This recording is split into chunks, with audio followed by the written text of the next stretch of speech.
د امر بالمعروف نهي عن المنکر او شکایتونو اوریدلو وزارت اړوند د محتسبینو د اصلاح او روزنې ریاست له لوري په خوست ولایت کې 160 تنه محتسبینو ته څلور ورځنی روزنی سیمینار پای ته ورسید. په دې پار جوړ شوې ناسته چې پکې د امر بالمعروف وزارت د محتسبینو د اصلاح او روزنې رئیس مولوی شریف الله حقانی، د خوست د امر بالمعروف رئیس شیخ شریف الدین نقرکار، د خوست د منبع او جهاد مدرسې استاد شیخ افضل حسین حسینی، امنیه قومندان حافظ عبدالرشید، د پکتیا د امر بالمعروف رئیس مولوی سید جمال جمالی، د لیوا عمومي رئیس، د مرکز ولسوالیو محتسبینو او د علماو د شورا غړي مفتي عبد الرحمن ګډون درلود.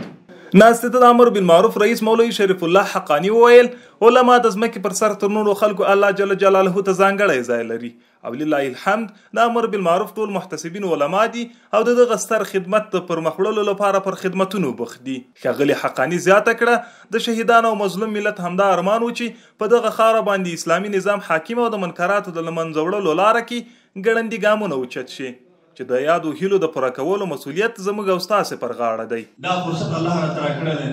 د مجاهدینو بېسارې قربانیو په نتیجه کې د فدایانو فداکارۍ د هغوی په نتیجه کې کورونو قدرمنو علما کرامو زموږ د دې ملت قرباني هم راسره وه. اوس د دې ملت مابین کې د معروفاتو اقامې دپاره او منکراتو ازالې دپاره د عقیدې د اصلاح دپاره د فکر او د نظر د اصلاح دپاره الله تاسو منتخب کړی.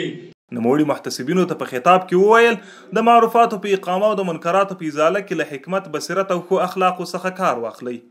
او په پوره جرأت مو چارې د لایحې او اصولو مطابق پر مخ یوسئ. ای علمای کرامو عرض دا دی چې انتهایی حکمت نه کار واخلئ،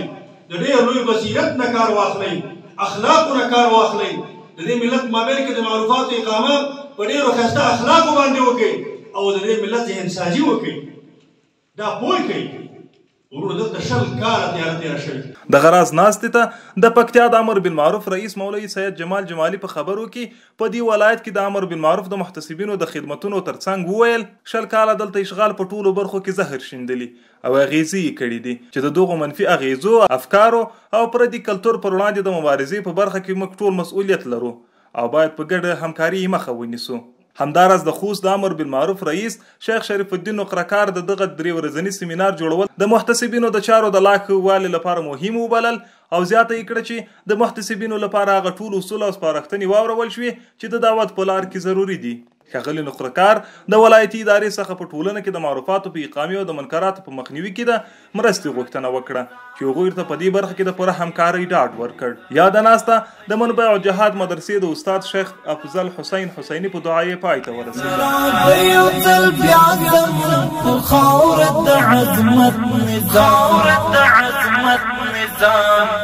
داد شریعت نظام، داد شریعت نظام، داد شریعت نظام، داد شریعت نظام، داد شریعت نظام. راغیو تل بیا زمون په خاور د عظمت نظام،